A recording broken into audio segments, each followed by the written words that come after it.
Nabi Muhammad SAW menikah umurnya 25 tahun. Anak pertama namanya Al-Qasim. Biasanya orang itu tidak dipanggil nama. Kalau manggil nama itu nggak hormat. Jadi dipanggil itu biasanya menurut anak pertama. Maka Nabi Muhammad itu dipanggil Abul Qasim. Begitu juga ibu-ibu, jarang menyebut nama. Itu siapa tuh? Mamanya mamanya si Bunga, Mama Bunga, jarang menyebut nama gitu. Jadi Nabi Muhammad SAW itu dipanggil anak pertamanya, maka disebut dia dengan Abul Qasim. Mereka manggilnya ya Abul Qasim, karena Qasim adalah anak yang pertama. Setelah itu lahir anak kedua namanya Zainab. Setelah itu lahir anak ketiga namanya Ruqayyah. Setelah itu lahir anak keempat namanya Ummu Kulthum. Setelah itu lahir anak yang kelima namanya Fatimah. Setelah itu lahir anak yang keenam namanya Abdullah. Abdullah dengan Al-Qasim meninggal waktu kecil. Sedangkan Zainab, Ruqayyah dan Ummu Kulthum meninggal sesudah berumah tangga. Dan ketiganya meninggal ketika Nabi Muhammad SAW masih hidup. Jadi yang panjang usianya sampai Nabi meninggal, sampai ke Madinah, sampai Nabi wafat, itu hanya Sayyidatuna Fatimah. Kalau anak disusukan, lalu kemudian anak yang menyusu ini diberhentikan menyusu, bahasa Arabnya Fatam atau Fatim. Jadi Fatimah secara bahasa artinya anak yang berhenti menyusu, Fatimah. Tapi secara maknawi yang terkandung di dalamnya, kalau anak berhenti menyusu, berarti dia putus hubungan dengan ibunya. Jadi makna Fatimah adalah orang yang putus hubungan dengan dunia, dia hanya menjalin hubungan dengan Allah Subhanahu wa ta'ala. Dan memang nama Fatimah nama favorit. Hampir kita semua punya keluarga bernama Fatimah. Dalam keluarga saya, nenek saya namanya Fatimah binti Syekh Abdurrahman. Istri saya namanya Fatimah. Lalu kemudian keponakan saya namanya Fatimah. Saya yakin Bapak Ibu juga dalam keluarga banyak. Boleh diadakan sensus berapa orang Batam namanya Fatimah. Umur Nabi SAW ketika Sayyidatuna Fatimah lahir, umur Nabi SAW 35 tahun. 5 tahun sebelum turunnya Iqra bismi rabbikal ladzi khalaq khalaqal insana min 'alaq Iqra wa rabbukal akramul ladzi 'allama bil qalam 'allamal insana ma lam ya'lam. Lalu kemudian setelah 5 tahun kelahiran Sayyidatuna Fatimah, pada usia 35 Sayyidatuna Fatimah lahir. Pada usia 38 ketika Sayyidatuna Fatimah umur 3 tahun, Nabi mulai bertahannus di Gua Hira. Nabi di bulan Ramadan naik ke atas menyendiri. Baiknya Ummul Mukminin Khadijah radhiyallahu anha, dia tidak melarang, dia tidak marah, dia tidak cemberut, dia tidak merepet. Dilepasnya, dikirimnya makanan. Pada tahun Ramadan kedua, waktu umur 39, begitu jadi. Di bulan Ramadan, Nabi SAW bertahannus lagi di Gua Hira. Juga dilepas oleh Sayyidatuna Khadijah. Pada umur yang ke-40 tahun, disitulah datang malaikat Jibril alaihissalam membawa wahyu yang pertama. Iqra bismi rabbikal ladzi khalaq khalaqal insana min 'alaqin Iqra wa rabbukal akramul ladzi 'allama bil qalam 'allamal insana ma lam ya'lam. Ketika itu umur Nabi 40 tahun, umur Sayyidatuna Fatimah berusia 5 tahun. 3 tahun pertama amat sangat berat. Ketika itulah orang kafir musyrik mulai memusuhi Nabi SAW. Tahun keempat, tahun kelima, sebelum masuk Islamnya Hamzah bin Abdul Muttalib, sebelum masuk Islamnya Sayyidina Umar bin Khattab, amat sangat berat. Sampai suatu ketika ada seorang laki-laki namanya Uqbah memotong ontanya, usus-usus onta itu dia kumpulkan, ditimpakannya ke kepala Nabi Muhammad SAW. Bukan dengan batu, bukan dengan kayu. Kalau batu kayu artinya kan apa yang dapat saja. Memang betul-betul niat, sengaja mengambil usus onta yang berdarah, busuk, bau, kotoran, sampah, najis, itu ditimpakannya. Siapa yang membersihkan kepala Nabi SAW? Anak kecil yang bernama Fatimah.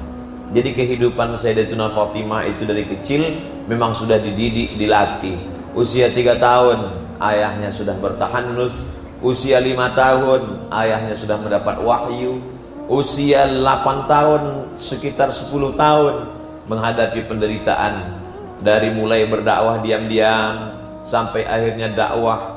Saat dia mendengar, telinganya mendengar mestinya pujian, ayahmu hebat, ayahmu orang berkuasa, ayahmu pedagang sukses. Bukan itu yang didengarnya. Apa yang didengar Sayyidatuna Fatimah? Yang didengarnya adalah sahir, ayahmu tukang sihir. Kadzab, ayahmu tukang bohong. Asatirul awalin, ayahmu tukang dusta. Pada saatnya mereka diembargo. Seluruh Bani Hashim diembargo. Muhammad sallallahu alaihi wasallam bin Abdullah bin Abdul Muttalib bin Hashim. Seluruh keturunan Hashim tidak boleh berdagang, tidak boleh berjualan, tidak boleh menikah dengan orang luar sebelum meninggalkan ajaran Muhammad sallallahu alaihi wasallam. Ternyata ujian hidup yang begitu kuat mendidik pribadi seorang perempuan yang tangguh bernama Sayyidatuna Fatimah. Apa pelajaran yang bisa kita ambil? Kalau anak-anak kita dibesarkan hanya bapaknya yang hebat, yang mulia, yang dihormati, yang disanjung tinggi, nanti kalau bapaknya meninggal dia tidak bisa hidup susah. Jadi yang dikhawatirkan itu bukan anak kita miskin, yang dikhawatirkan itu bukan anak kita nanti menderita. Yang dikhawatirkan itu adalah anak kita tidak sanggup tegak di atas kakinya sendiri karena dia tidak terbiasa mandiri.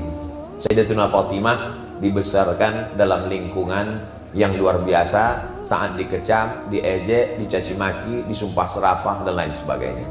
Sampailah pada akhirnya dakwah Nabi Shallallahu Alaihi Wasallam terus mengalami tekanan, dan puncaknya adalah meninggalnya Sayyidatuna Khadijah Al-Kubra. Tahun itu disebut dengan Amul Huzni. Terlepas dari ikhtilaf tahun berapa meninggalnya, ikhtilaf di antara sahabat, tapi yang jelas kalau dihitung 35 tahun Nabi dapat Fatimah, umur 40 usia Fatimah 5 tahun, berarti ketika hijrah itu 5 tambah 13, berarti usia Fatimah ketika itu 18 tahun. Sebelum usia 18 tahun dia sudah kehilangan seorang ibu, seorang ayah dengan penuh tekanan. Masyarakat Makkah mengejek, mengolok-olok, caci maki, sumpah serapah, dan dialah pembela. Ketika Nabi SAW sholat di samping Ka'bah sendirian, datang orang kafir musyrik Quraisy menyungkup kepala Nabi dengan kain, mencekiknya. Datang Sayyidatuna Fatimah. Mereka tidak berani melawan perempuan. Seandainya laki-laki mungkin mereka cincang, tapi karena perempuan mereka lepaskan. Dan sampai hari ini memang tak ada yang berani melawan emak-emak. Makanya kalau unjuk rasa di pasar, ada penggusuran segala macam, yang maju itu adalah emak-emak. Dan yang paling dikhawatirkan, ditakutkan sekarang itu adalah bukan partai, bukan oposisi. Yang paling dikhawatirkan adalah grup WhatsApp emak-emak. Jadi memang dulu perempuan ini luar biasa. Jadi kalau ada bapak-bapak yang amat sangat takut pada perempuan, itu bukan sesuatu yang baru. Kafir musyrik jahiliyah dulu pun takut dengan perempuan. Begitulah kehidupan Sayyidatuna Fatimah dari mulai sejak dia lahir sampailah kemudian dia tersadar. Kita ini awal kesadaran kita. Coba ibu bapak pikir mundur. Umur berapa kita paling kuat mengingat? Kalau saya Yang paling saya ingat awal-awal mundur ketika kakek saya meninggal, ayah dari ibu saya, pada tahun 1982.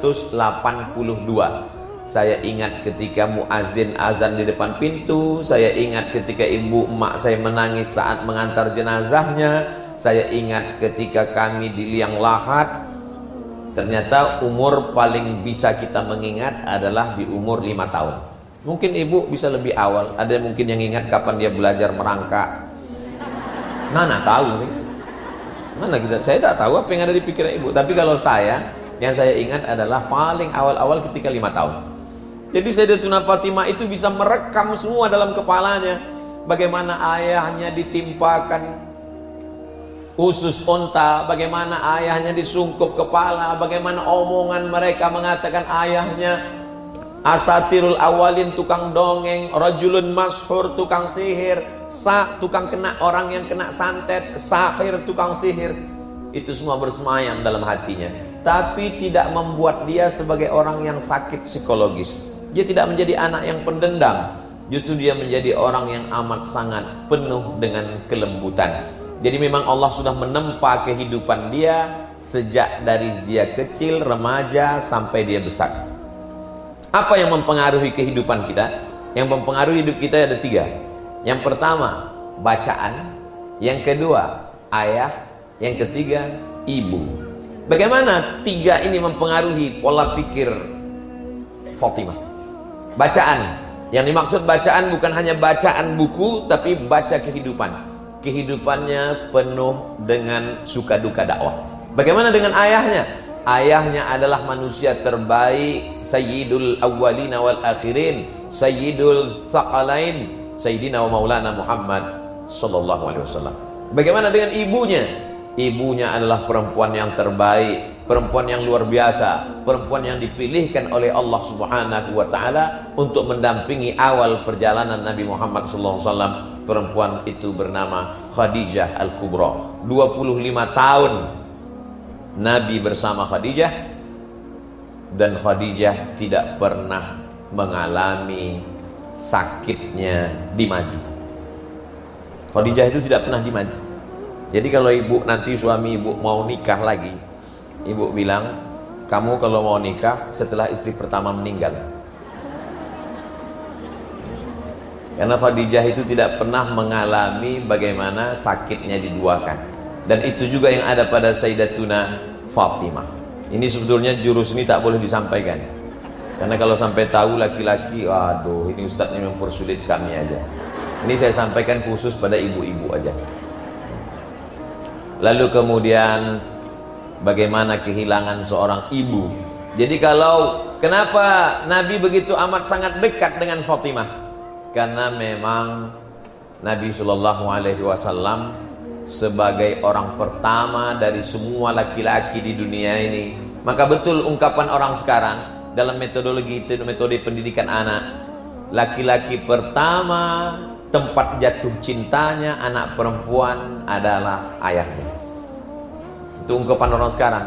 Maka jangan sampai anak kita lebih dekat dengan pacarnya daripada dengan ayahnya. Dia lebih mau curhat dengan orang lain daripada dengan keluarganya. Nabi SAW amat sangat dekat dengan putrinya yang luar biasa. Sampai akhirnya hijrahlah mereka ke kota Al-Madinah Al-Munawwarah. 5 tahun sebelum hijrah, 13 tahun, 5 tahun sebelum turunnya wahyu, 13 tahun berdakwah, 13 tambah 5 sama dengan 18 tahun. Maka ketika hijrah itu usia Sayyidatuna Fatimah lebih kurang 13 tahun, lebih kurang 18 tahun. Sampai di kota Al-Madinah Al-Munawwarah tahun pertama dengan berbagai macam kesulitannya. Tahun kedua, jadi cara menghitungnya 5 sebelum turun wahyu, 13 selama di kota Makkah, 2 setelah sampai di kota Madinah. 5 tambah 13 tambah 2 sama dengan lebih kurang 20 tahun. Ketika sudah 2 tahun di kota Al-Madinah Al-Munawwarah, selesai perang Badar. Perang Badar tahun kedua bulan suci Ramadan, maka datanglah seorang laki-laki Quraisy, sahabat Nabi, orang kaya, berdarah biru, putih, ganteng, bernama Abu Bakar Siddiq meminang Sayyidatuna Fatimah. Tapi kemudian tidak diterima Nabi Muhammad sallallahu alaihi wasallam. Berita bahwa Abu Bakar meminang Fatimah itu sampai ke telinga Sayyidina Ali bin Abi Thalib. Rupanya Sayyidina Ali sebagai seorang manusia, dilihatnya setiap hari ada orang yang dekat dengannya, mendengar berita itu ada sesuatu dalam dirinya. Rupanya berita itu tidak terwujud karena tidak diterima oleh Nabi sallallahu alaihi wasallam. Tereliminasi satu calon. Tak lama sesudah itu datang berita lagi bahwa Fatimah dipinang oleh seseorang gagah perkasa, punya harta, sahabat Nabi, orang kaya. Dia adalah Sayyidina Umar Ibn Khattab. Umar kalau berjalan di suatu jalan, maka setan akan jalan di jalan yang lain. Saking kuatnya iman Umar bin Khattab. Ma masya Umar qattu illa masya syaitanu fajjan ghaira fajjika. Hai Umar, kalau kau lewat di suatu jalan, setan akan lewat di jalan yang lain. Begitulah takutnya setan kepada Umar bin Khattab. Datang Umar meminang, Umar bin Khattab pun tidak diterima. Ini pelajaran bahwa kalau datang orang meminang anak ibu lalu kemudian tidak diterima, tidak perlu marah. Persahabatan masih tetap berlanjut. Hai anak-anak lajang, kalau pinang kalian ditolak, jangan langsung ke dukun. Hai bapak dan ibu, kalau kamu suka terima, kalau kamu tak suka jangan menjadi permusuhan. Buktinya Nabi tetap bersahabat dengan Abu Bakar. Buktinya Nabi tetap bersahabat dengan Sayyidina Umar. Apakah Umar marah? Apakah Abu Bakar merajuk? Tidak. Itu sesuatu yang biasa saja. Sampai akhirnya ada yang mengatakan kepada Ali bin Abi Thalib, Abu Bakar tidak diterima Sayyidina Ali, Umar pun juga tidak. Maka Sayyidina Ali datang menghadap Rasulullah sallallahu alaihi wasallam. Ketika Sayyidina Ali, kata Nabi bertanya kepada Sayyidina Ali, "Ma ji'ta bihi?" Apa yang membuat kau datang kemari wahai Sayyidina Ali? Alaka hajatun? Apakah kau ada keperluan? Fasakata. Sayyidina Ali diam. Sayyidina Ali yang panglima perang, Sayyidina Ali yang anak muda gagah perkasa, Sayyidina Ali yang keturunan Nabi Ibrahim dari Ismail alaihissalam, Sayyidina Ali manusia tercerdas, Sayyidina Ali adalah pintunya kota ilmu. Tapi ketika bicara di depan Nabi SAW tentang masalah yang satu ini, tak berani dia ngomong. Ini pelajaran bagi anak muda. Kalau kalian minang, jangan datang sendirian, bawa orang lain. Bawa Ustadz Haruna, bawa Pak Haji, jangan bawa saya. Kalau kalian bawa saya yang diterima. Kata Nabi SAW, pede kali Ustadz ini. Kata Nabi SAW kepada Sayyidina Ali, alaka hajatun? Engkau ada keperluan wahai Ali? Sakata. Sayyidina Ali terdiam. Lalu apa kata Nabi SAW? Atakhtubu Fatimata? Apakah kau datang mau meminang Fatimah? Tengoklah bagaimana tahu Nabi SAW apa yang ada di hati Sayyidina Ali. Sudah dua tereliminasi. Yang kaya kalah, yang gagah perkasa kalah. Ternyata Sayyidina Ali datang dan Nabi tahu. Dia tak ada mengatakan aku ingin meminang. Atakhtubu Fatimata? Kau ingin meminang Fatimah? Matastahilluha? Apa mahar yang kau buat dia halal? Membuat halal itu adalah mahar. Kira-kira apa yang sudah kau siapkan untuk menghalalkannya wahai Sayyidina Ali? Kata Sayyidina Ali, aku tak punya apa-apa ya Rasulullah. Aku hanya punya 3. Pertama pedang, yang kedua unta, ku pakai untuk menyiram tanaman, yang ketiga adalah baju besi khutamiyah. Kata Nabi, kalau kau jual pedangmu, bagaimana kau menghadapi musuh? Nanti kita berperang dengan kafir musyrik. Kalau kau jual untamu, bagaimana dengan tundangan? Tak mungkin kau berjalan kaki. Maka satu-satunya yang bisa dijual hanya baju besi khutamiyah. Kata Nabi, juallah. Dijuallah oleh Sayyidina Ali. Harganya cuma laku arba'atu darahim. 1 dirham uang koin perak beratnya 3,12 gram. Bukan emas. Kalau 1 gram emas itu 1 juta berapa gitu. Tapi karena kita udah lama berkawan, 1 juta aja lah. Ini bukan emas. Kalau emas itu dinar. Ini dirham. 1 keping dirham beratnya cuma 3,11. 1 gram perak, saya tanya kemarin ke tukang cincin yang perak, 70.000 cuma. Jadi kalau 1 gram 70.000, 3 gram itu cuma 210.000 kali 4, arba'atu dananir, 4 darahim, lakunya cuma 4 dirham, 700.000. 7 kali 3 210, 210 lebih kurang 1 juta dapatlah. Apa pelajaran dari sini? Bahwa mahar perempuan yang terbaik adalah yang paling rendah, jangan menyulitkan laki-laki. Hai jomblo-jomblo, kalian sudah kupermudah, jangan sampai kalian tak laku juga. Perempuan yang paling baik adalah aqalluha mahran, perempuan yang paling murah maharnya. Bandingkan dengan Nabi ketika menikahi Khadijah. Masih ingat berapa maharnya?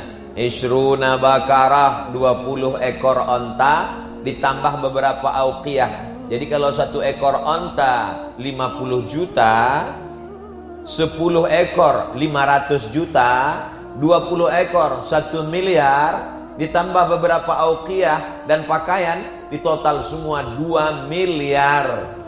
Tapi begitu untuk anaknya, dia hanya minta 4 dirham, kalau diuangkan sekarang lebih kurang 1 juta rupiah. Apa pelajaran dari sini? Hai bapak, waktu kau dulu meminang anak gadis orang mahal, jangan kau balas ke anakmu. Pak, bisa diskon nggak Pak? Enak aja. Saya aja dulu segini, masa kamu? Sebagaimana aku dulu susah, kau mesti lebih susah. Yassiru wa la tu'assiru, berikan kemudahan, jangan dipersulit. Idza ja'akum man tardawna dinahu, kalau datang kepada kamu orang yang kamu suka agamanya, wa khuluquhu, baik akhlaknya, fazawijuhu, maka nikahkanlah dia dengan anak gadismu. Illa taf'alu, kalau tidak kau lakukan, takun fitnatun fil ardi wasfasadun arid, akan terjadi kerusakan yang amat sangat dahsyat yang luar biasa. Akhirnya apa kata Nabi sallallahu alaihi wasallam? Zawwajtukaha, kunikahkan engkau wahai Sayyidina Ali dengan anakku Sayyidatuna Fatimah dengan mahar hasil dari penjualan baju besi Hutamiyah, maka halallah mereka pun menikah. Dipesankan Nabi sallallahu alaihi wasallam wasiat yang baik-baik, bahwa pernikahan menjaga kehormatan, bahwa tujuan pernikahan adalah lahirnya keturunan, bahwa tujuan pernikahan adalah mendekatkan kekerabatan. Yang sebelumnya hubungan Nabi dengan Sayyidina Ali, ayah mereka adik-beradik.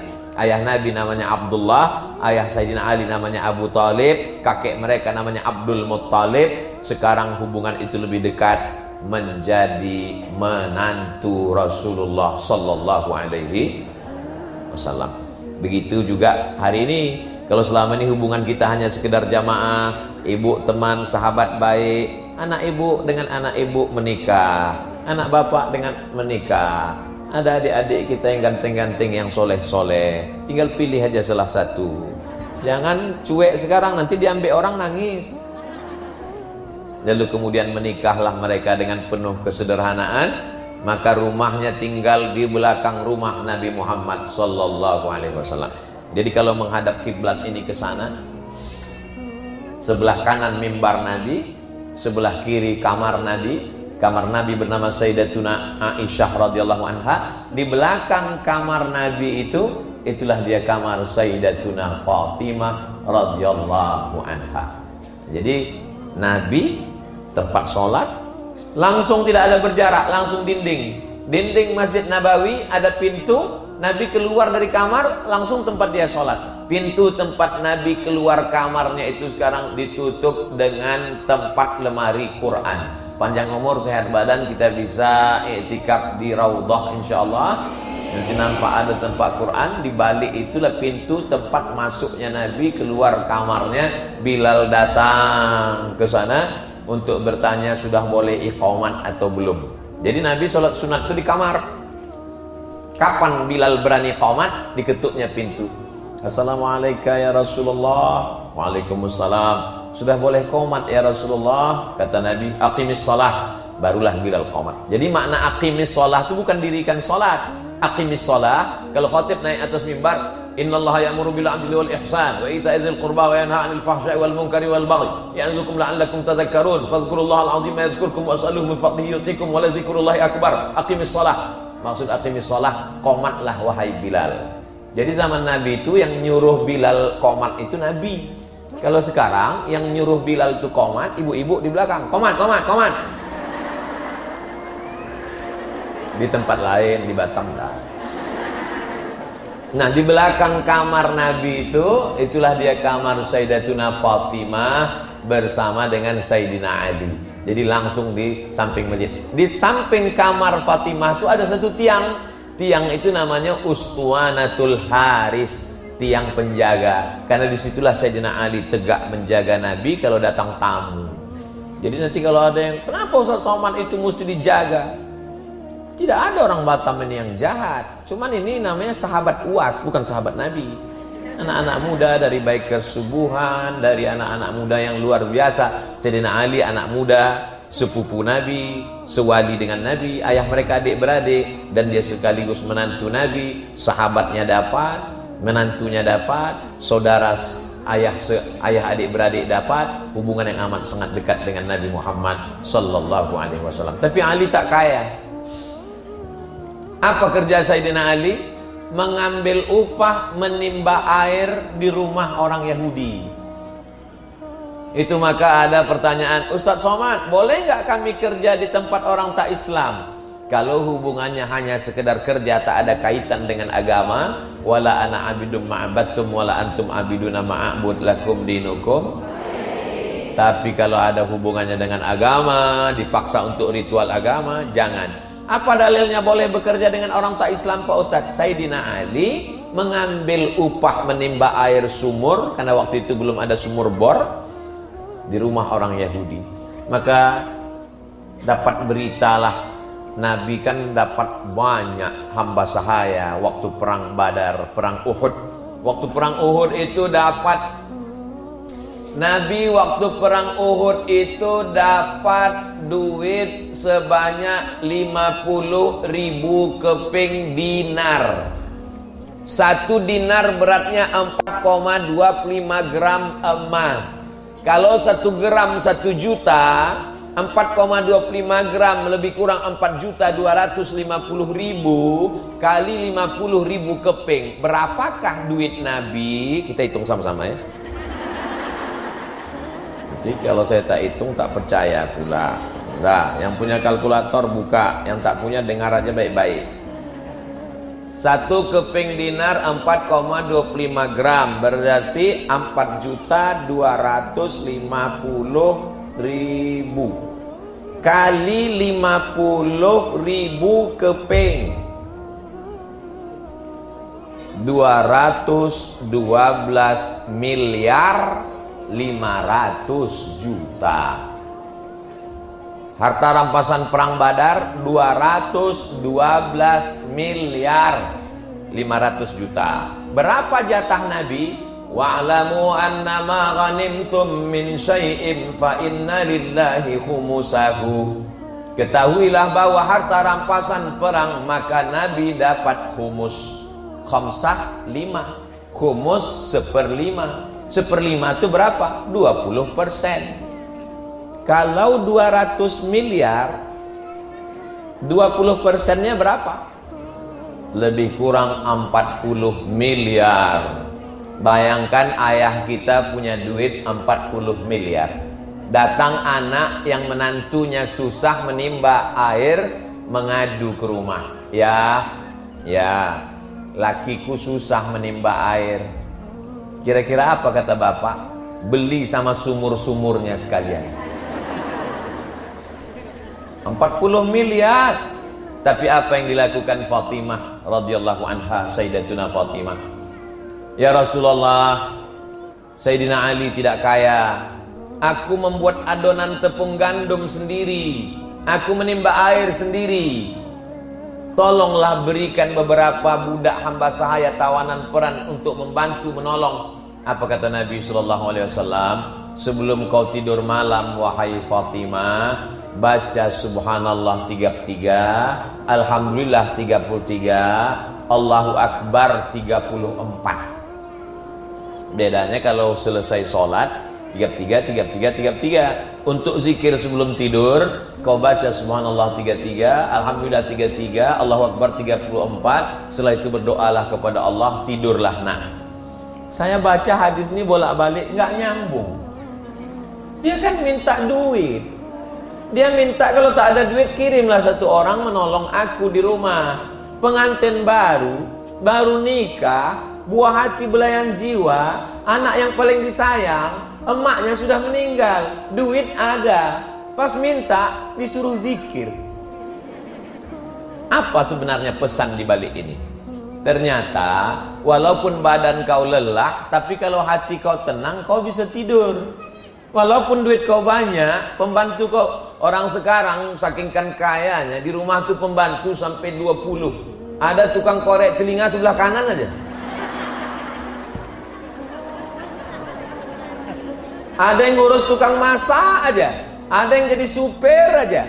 Ada yang jadi cleaning service aja. Tapi hidupnya tak tenang. Jam 2 malam matanya berkedip-kedip, tak bisa tidur. Jangan-jangan suami selingkuh, jangan-jangan dilarikan pelakor. Jadi kalau ibu tenang, berzikir, badan sehat, pikiran tenang, darahnya normal, tidak kena diabetes mellitus, tidak kena serangan jantung, maka sebelum tidur subhanallah 33, alhamdulillah 33, Allahu Akbar 34, meniru amalan Sayyidatuna Fatimah yang langsung diajarkan Sayyidina wa Maulana Muhammad sallallahu alaihi. Marahkah Sayyidatuna Fatimah? Tidak. Menikahlah akhirnya mereka serumah dengan penuh kasih sayang. Tahun kedua hijrah menikah, tahun ketiga lahirlah anak pertama, dikasih Nabi namanya Sayyidina Hasan. Tahun keempat lahir lagi, jarak antara Sayyidina Hasan dengan anak kedua cuman setahun. Tahun keempat lahir lagi anak kedua, dikasih nama, kalau baik bahasa Arabnya Hasan, baik Hasan, tapi kalau baik ini kecil Husain. Itulah maka disebut anaknya namanya Sayyidina Hasan tahun ketiga, Sayyidina Husain tahun keempat, cucu Nabi Sallallahu Alaihi Wasallam. Dipeluk Nabi lah Hasan dan Husain, didoakannya lah kedua cucunya ini. U'idzukuma bi kalimatillahi tammati min kulli syaitani wa hammati wa min kulli ainin lammah. Aku doa kepada Allah supaya melindungi kalian berdua min kulli hammatin, min kulli syaitanin wa hammatin wa min kulli ainin lammah. 3. Aku doakan kedua cucuku Hasan dan Husain ini supaya jangan sampai diganggu. Yang pertama syaitan, yang kedua hammah, binatang berbisa, yang ketiga ainin lammah, penyakit ain akibat mata. Makanya kalau kita punya anak, didoakan itu seperti doa Nabi kepada cucu anak Fatimah. U'izukum, Ustaz tolong doakan anak saya Pak Ustaz. U'izuka bi kalimatillahi tammati min kulli syaitani wa hammati wa min kulli ainin lammah. Kalau hafal, kalau tak hafal gerak-gerakkan ini. Pakai bahasa Indonesia. Ya Allah, jagakanlah anak ini dari setan, dari binatang berbisa, dari gangguan mata ain. Mata kalau dia hasad maka muncul ain, diikuti setan. Makanya kalau anak kita dipuji orang, sertakan Allah di dalamnya supaya dijauhkan. Anaknya cantik ya, alhamdulillah. Anaknya ganteng ya, tabarakallah. Anaknya pintar, banyak hafalan ya, alhamdulillah. Ini kadang kita tak menyertakan Allah, itu maka kena ain. Anaknya ganteng ya, siapa dulu bapaknya. Anaknya cantik ya, memang buah nggak jauh jatuh dari pohonnya. kecuali kalau buah itu jatuh ke sungai atau dihembus angin. Takbur, sombong. Nah, Nabi mengajarkan itu. Nabi duduk, dipeluknya Hasan, dipeluknya Husain, diciumnya kepala Sayyidina Hasan, diciumnya kepala Sayyidina Husain. Kebetulan ada orang Arab Badui. Orang Arab Badui ini tinggal di gurun pasir, temperamen, keras, kasar. Namanya Habis bin Akra. Menengok Nabi mencium Hasan Husain, apa kata dia? Aku punya anak laki-laki 10 orang, satu pun tak pernah kucium. Begitulah kasarnya orang Arab Badui. Di Batam ini, sepreman-premannya orang pakai anting, betato, kumis melintang. Kalau sudah anak kecil, hilang premannya. Tapi orang Arab Badui lalu mendengar ucapan itu, apa kata Nabi? Man la yarham la yurham. Siapa yang tak sayang kepada anak kecil, maka dia tak disayang Allah Subhanahu wa ta'ala. Suatu ketika Nabi sedang naik khutbah di atas mimbar. Ini mimbar Nabi, ini mihrab Nabi tempat imam. Di situ kamar Nabi bersama Sayyidatuna Aisyah. Di belakang tuh kamar Sayyidatuna Fatimah bersama Sayyidina Ali. Di depan itu ada halaman. Waktu Nabi sedang khutbah di atas, ditengoknya Sayyidina Hasan dan Sayyidina Husain sedang berkelahi berebut kain. Anak kecil menarik-narik kain. Turun Nabi dari atas mimbar, pergi dia ke halaman, dilerainya cucunya itu, dimasukkannya ke rumah, naik dia lagi ke atas mimbar, dibacakannya ayat. Innama amwalukum wa auladukum fitnah. Memanglah cucu-cucu ini ujian, kata Nabi. Apa kata Nabi berpesan tentang dua cucunya ini? Innal Hasan wal Husain sayyida syababi ahlil jannah. Sesungguhnya Hasan dan Husain dua pemuda pemimpin pemuda-pemuda surga. Jadi nanti kalau anak-anak muda ini semuanya masuk surga, insyaallah, amin. Pemimpin anak-anak muda di surga adalah Hasan dan Husain. Maka disebut di pangkal namanya karena Nabi mengatakan Innal Hasan wal Husain sayyida, sayyid. Maka kita menyebutnya Sayyidinal Hasan. Pemimpin kami Sayyidinal Hasan. Pemimpin kami Sayyidinal Husain. Pemimpinku Sayyidi. Tak boleh menyebut Hasan Husain saja. Sayyidinal Hasan, Sayyidinal Husain. Sayyidi pemimpinku. Tapi karena orang kita payah nyebut Sayyidi, siapa tuh? Sidi. Nah, paling banyak Sidi di Pariaman. Sidi. Kalau di Mesir, kalau kita jumpa orang Muhammad, belum kenal namanya, Ta'ala Muhammad, ya Muhammad kata dia. Tapi kalau di Maroko, kalau kita jumpa orang kita tak tahu namanya, misalnya mau nanya, kalau di Indonesia mungkin Mas. Kalau di Batam Abang. Kalau di Medan, Cok sini kau sebentar. Yong. Tapi kalau di Maroko panggil Simo. Simo itu apa? Singkatan dari Simo, Sidi Muhammad. Sayyidi Muhammad, tuanku. Jadi orang Maroko juga menyebut Sayyidi itu Sidi. Maka kita menyebut Sayyidina Muhammad, Sayyidina Husain, Sayyidina Hasan. Lalu kemudian begitulah kehidupan Nabi.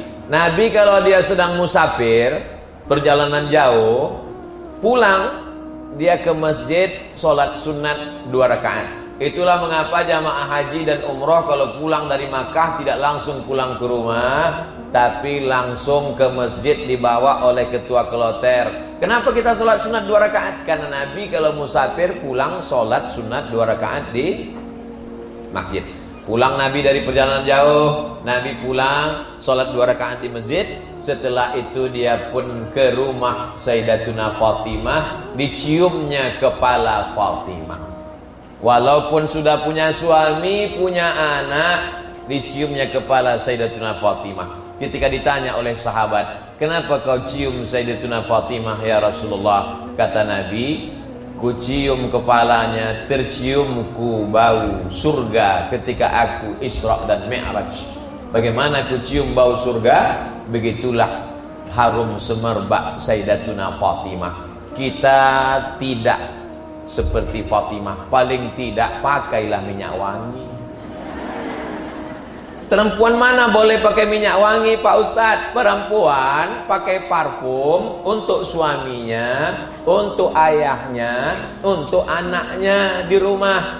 Bukan berarti perempuan tak boleh parfum itu lalu perempuan bau bawang dan minyak kayu putih.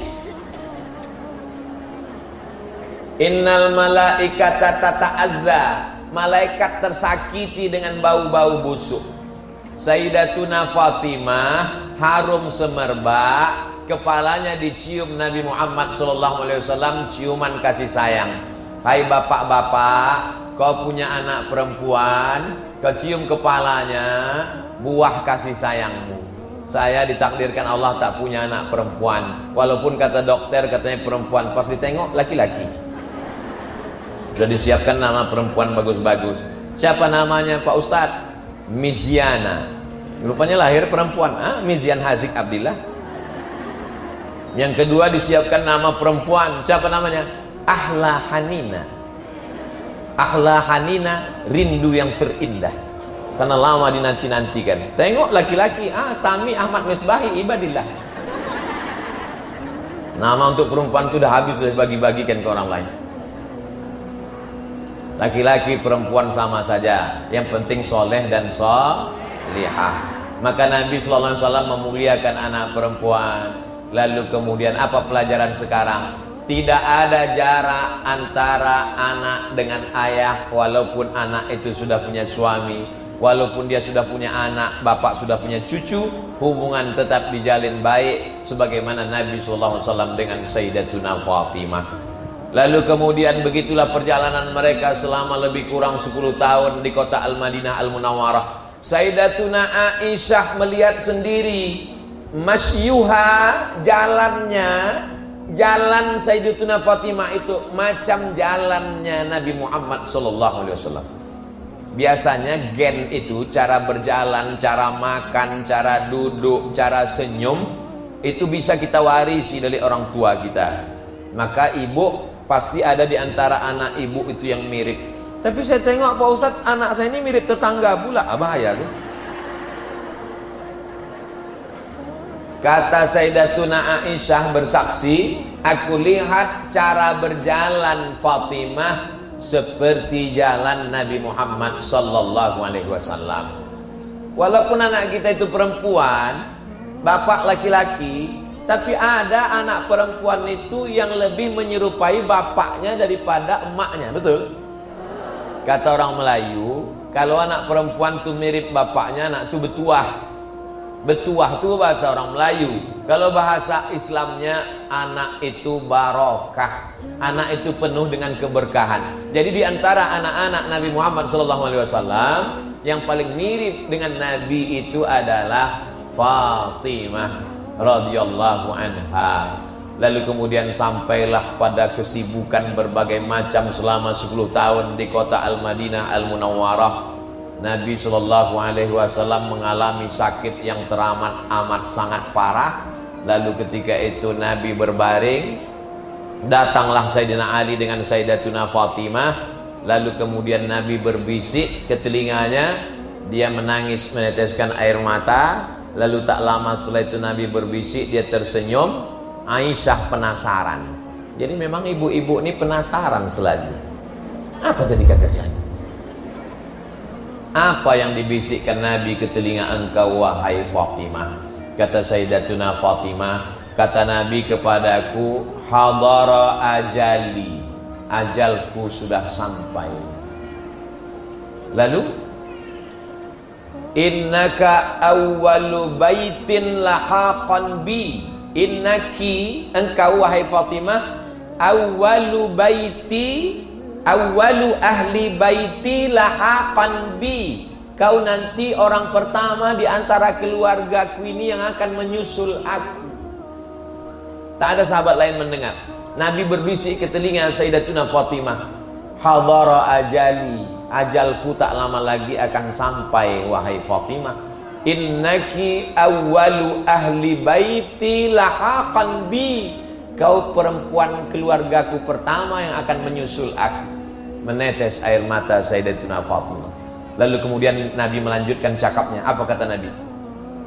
ama tardaina an takuni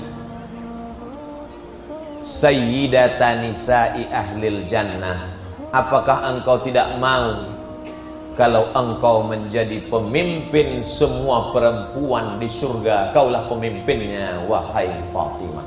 Itulah mengapa dari tadi saya katakan sayyidatuna sayyidatuna sayyidatuna. Inilah jawabannya, karena Nabi mengatakan inna Fatimata sayyidatu nisa'i ahlil jannah, pemimpin perempuan penghuni surga. Ibu-ibu ini semuanya insya Allah masuk surga. Dan pemimpin kalian nanti adalah Fatimah. Anak-anak muda ini semuanya masuk surga. Pemimpin kalian adalah Sayyidina Al-Hasan dan Sayyidina Al-Husain. Bapak-bapak ini semuanya masuk surga. Dan pemimpin kalian adalah Sayyidina wa Maulana Muhammad sallallahu alaihi wasallam. Apa kata Nabi? Ama tardaina an takuni sayyidata nisa'i ahlil jannah, apakah engkau tak mau kalau engkau nanti dijadikan pemimpin semua perempuan yang ada di surga wahai Fatimah? Maka Fatimah pun tersenyum. Disampaikannya lah berita itu kepada Aisyah setelah Nabi Muhammad sallallahu alaihi wasallam meninggal. Nabi sallallahu alaihi wasallam meninggal bulan Rabiul Awal, Rabiul Akhir, Jumadil Awal, Jumadil Akhir, Rajab, Sya'ban, Ramadan. Setelah Nabi sallallahu alaihi wasallam meninggal, dia tak lalu makan, berat badannya turun. Lalu kemudian apa yang disusahkannya? Dia sudah dijamin masuk surga. Apa yang dikhawatirkannya? Anaknya dijamin menjadi pemimpin pemuda penghuni surga. Yang dirindukannya sudah pergi, dan dia menganggap kematian itu adalah sesuatu yang paling indah, karena satu-satunya jalan berjumpa dengan Rasul sallallahu alaihi wasallam hanya tinggal kematian saja lagi. Jadi bagi perempuan sekarang amat sangat takut mati. Ibu takut mati? Mak, berani Fatimah tidak menganggap kematian itu sesuatu yang menakutkan, karena bagi dia cara aku berjumpa Nabi masuk ke surga hanya cuma tinggal satu-satunya itu adalah mati. Maka kematian amat sangat dirindukannya. 6 bulan sesudah Nabi Muhammad SAW meninggal, maka dia pun menyusul Nabi Muhammad SAW pada bulan suci Ramadan. Bulan suci Ramadan tahun ke-11 dia menghadap setelah 6 bulan wafatnya Nabi Muhammad sallallahu alaihi wasallam. Itu mengapa riwayat hadis tidak terlalu banyak. Dari mana Ustadz dapatkan sumber-sumber riwayat ini? Sebagian besarnya dari kitab yang ditulis oleh Imam Jalaluddin Abdurrahman As-Suyuti, meninggal tahun 911 Hijrah. Judul kitabnya Ats-Thughur Al-Basimah fi Manaqib Sayyidatina Fatimah, tentang biografi Sayyidatuna Fatimah, dan dari beberapa referensi lain. Itulah sekelumit. Tadi saya mulai jam 9:30, sekarang sudah jam 10:20, 50 menit bercerita tentang kehidupan seorang perempuan yang umurnya meninggal lebih kurang 28 tahun. 5 tahun sebelum turun wahyu, 13 tahun selama turun wahyu di Makkah, tambah 10 tahun di Madinah. 10 tambah 13 tambah 5 sama dengan, itulah usianya. Mau diringkas menjadi 1 jam. Jadi kalau ada orang mengatakan saya bisa menceritakan kehidupan Fatimah dalam 1 jam, bahasa Arabnya mustahilun.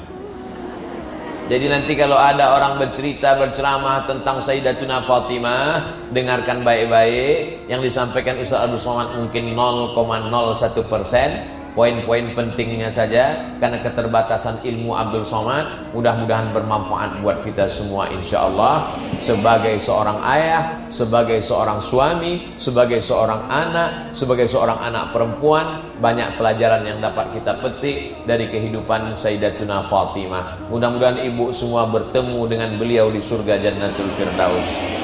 Banyak-banyak membacakan Al-Fatihah, banyak-banyak berakhlakul karimah. Mudah-mudahan mendapatkan syafaat ahli bait Sayyidatuna Fatimah radhiyallahu anha. Subuh Senin tanggal 12 Rabiul Awal, Nabi tegak, lalu dia singkapkan tirai kamar.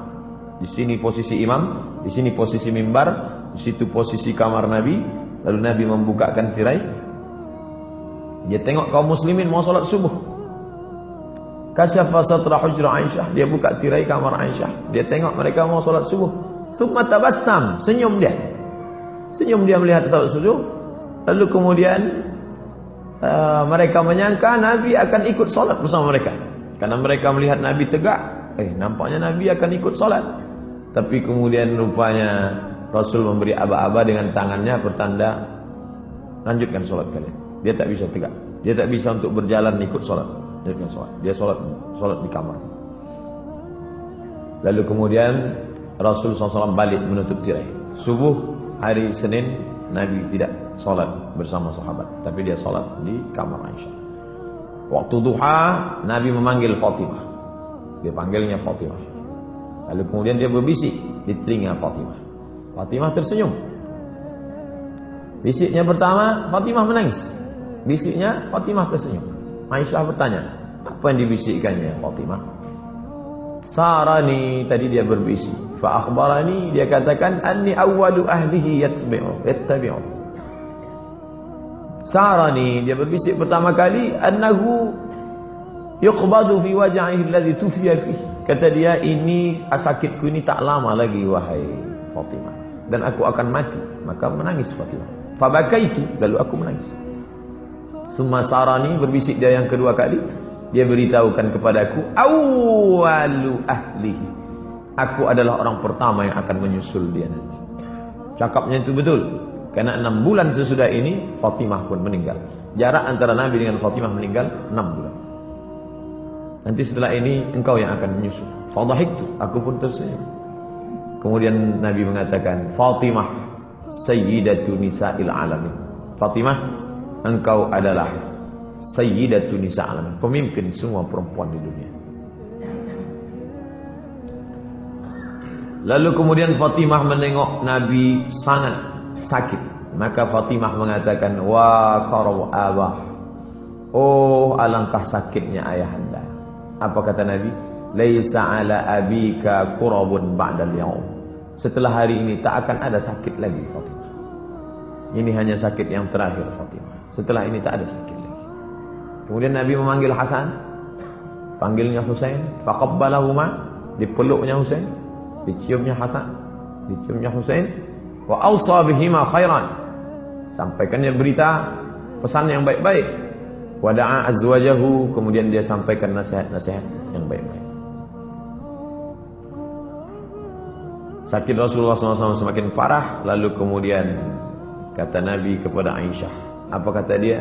Ya Aisyah, wahai Aisyah, ma'azalu ajidu alamat ta'am, terasa di dalam sakitnya makanan yang kumakan waktu di Khaybar. Ini dalil bahwa dia mati diracun. Yang meracunnya adalah Zainab, istri Salam bin Mishkam. Aisyah, aku merasakan sakitnya. Sampai hari ini kurasakan. Fahadha awan, inilah masanya. Wajadtu inqita'a abhuri, aku merasakan terputusnya urat disebabkan oleh racun itu. Terputus uratku disebabkan oleh racun itu. Lalu kemudian ditutupkan kain penutup ke wajah Nabi. Ketika dia pingsan, ditutup kain ke wajahnya. Ketika dia sadar, dibukakannya kain penutup itu. Apa yang dia katakan? La'natullah 'alal yahud wan nasara. Allah melaknat Yahudi dan Nasrani. Ittakhadhu qubur anbiya'ihim masajid. Karena mereka menjadikan kubur nabi mereka sebagai tempat ibadah. Bosan yang tak berhenti dia katakan, jangan jadikan kuburku sebagai tempat ibadah. La yabqaina dinani bi ardil Arab. Tidak akan ada dua agama di bumi Arab. Hanya ada satu saja, Islam. Terus dia ulang. Apa kata dia? As-salah, as-salah. Salat, salat. Jangan lupa kalian, salat, salat. Wa ma malakat aymanukum. Budak hamba sahaya kalian. Ada perempuan, ada laki-laki, jangan kalian aniaya, jangan kalian siksa. Kalau kalian sanggup seperti yang aku lakukan, bebaskan. Bebaskan. Karrara dzalika mirara, diulangnya beberapa kali. As-shalah, as-shalah. Jangan tinggalkan salat. Jangan tinggalkan salat. Wa ma malakat aymanukum. Menjelang siang, lewat waktu duha, panas matahari terik, menjelang siang. Senin 12 Rabiul Awal. Datang Abdurrahman bin Abu Bakar, masuk ke kamar membawa siwak. Abdurrahman masuk ke kamar membawa siwak. Lalu Aisyah melihat Nabi, matanya melihat siwak yang dibawa oleh Bakar. Di situ Aisyah faham bahwa Nabi ingin bersiwak. Lalu kemudian Aisyah mengambil siwak itu. Siwak ini masih baru, belum berpakai, dilunakkannya ujungnya. Makanya Aisyah mengatakan air liur yang terakhir bertemu dengan air liur Nabi adalah air liurku. Maksud dia yang menggigit ujung itu, karena siwak kalau ujungnya kasar tak bisa dipakai. Dipakai nanti. Lalu Nabi memakai siwak. Sunnah, Nabi ingin bersih, badannya bersih karena dia mandi, badannya bersih karena disirami air, tapi mulut dia mau bersih semuanya, menghadap Allah SWT. Alangkah indahnya mati dalam keadaan habis gosok gigi, habis mandi, habis berwudu, bersih. Lalu kemudian aku ambilkan untukmu ya Rasulullah. Rasulullah mengangguk kepala. Lalu kemudian Rasul bersiwak. Rasul memasukkan tangannya ke dalam mangkok berisi air. Ya, ada mangkok berisi air, dimasukkannya tangannya, diusapkannya ke wajah. Apa kata dia saat itu? La ilaha illallah, inna lil mauti sakarat. Tak ada Tuhan selain Allah. Inna lil mauti sakarat. Sesungguhnya mati itu ada sakarat. Sakaratul maut yang sangat luar biasa. Inna lil mauti sakarat. Inna lil mauti sakarat. Menjelang siang Senin 12 Rabiul Awal, selesai bersiwak, Rasulullah mengangkat tangannya ke atas. Tangannya menangkat ke atas, menunjuk ke atas. Setelah dia menunjuk ke atas, matanya menatap ke atap kamar. Diangkatnya tangannya ke atas, matanya menatap ke atap kamar, lalu bibirnya bergerak. Kata Aisyah, aku melihat bibirnya bergerak. Dia mengucapkan maaf. Alladzina an'amta 'alaihim minan nabiyyin siddiqin. Ma'alladzina an'amta 'alaihim, bersama dengan orang yang kau berikan nikmat, minan nabiyyin, para nabi, as-siddiqin, orang yang siddiqin, wasyuhada, orang yang mati syahid, wassalihin, orang yang saleh. Allahumma firli, ampunkan aku ya Allah, warhamni, rahmati aku ya Allah, wa alhiqni birrafiqil a'la. Ini yang diulangnya 3 kali. Allahumma rafiqul a'la, Allahumma rafiqul a'la, Allahumma rafiq. Waktu doa Senin, hari mulai mana? 12 Rabiul Awal. Allahumma salli ala Sayyidina Muhammad wa alihi. Itulah yang dapat saya sampaikan. Mudah-mudahan ada manfaatnya, bisa kita ceritakan ke anak cucu kita tentang Nabi Muhammad sallallahu alaihi wasallam. Tapi yang saya sampaikan ini belumlah seberapa. Baca buku-buku yang lain. Beli kitab Ar-Rahiq Al-Maktum, beli kitab Sirah Nabi yang ditulis oleh Ibnu Katsir, beli kitab Sirah Nabi yang ditulis oleh Imam Ibnu Hisham, Ibnu Ishaq, karena kita tak akan cinta kalau tidak mengenal Nabi Muhammad. Maulid tak lain tak bukan adalah mengenalkan Nabi Muhammad sallallahu alaihi wasallam. Wassalamualaikum warahmatullahi wabarakatuh. Ala hadhihi niyyah al-Fatihah. A'udzu billahi minasy syaithanir rajim. Bismillahirrahmanirrahim. Alhamdulillahi rabbil alamin. Ar-Rahmanir Rahim, Maliki yaumiddin. Iyyaka na'budu wa iyyaka nasta'in. Ihdinas siratal mustaqim, siratal ladzina an'amta 'alaihim ghairil maghdubi 'alaihim waladdallin. Allahumma salli ala Sayyidina Muhammad salatan tunjina biha min jami'il ahwali wal afat, wa taqdi lana biha jami'al hajat, wa tutahhiruna biha min jami'is sayyi'at, wa tarfa'una biha 'indaka 'ala ad-darajat, wa tuballighuna biha aqsal ghayat min jami'il khairat fil hayati wa ba'da al-mamat. Innaka sami'un qaribun mujibud da'wat. Rabbana hab lana minas salihin, Rabbana hab lana min ladunka dzurriyyatan thayyibah. Allahumma ij'alna min ummati Sayyidina Muhammad sallallahu alaihi wasallam. Jadikan sebagai umat Muhammad sallallahu alaihi wasallam. Allahumma jma' bainana wa baina nabiyyika Muhammad sallallahu alaihi wasallam. Satukan kami dengan nabi kami Nabi Muhammad sallallahu alaihi wasallam. Rabbana atina fid dunya hasanah wa fil akhirati hasanah wa qina adzabannar. Wa sallallahu ala sayyidina Muhammad wa ala alihi wa sahbihi wasallam walhamdulillahi rabbil alamin. Taqabbalallahu minkum minna wa minkum taqabbal ya karim.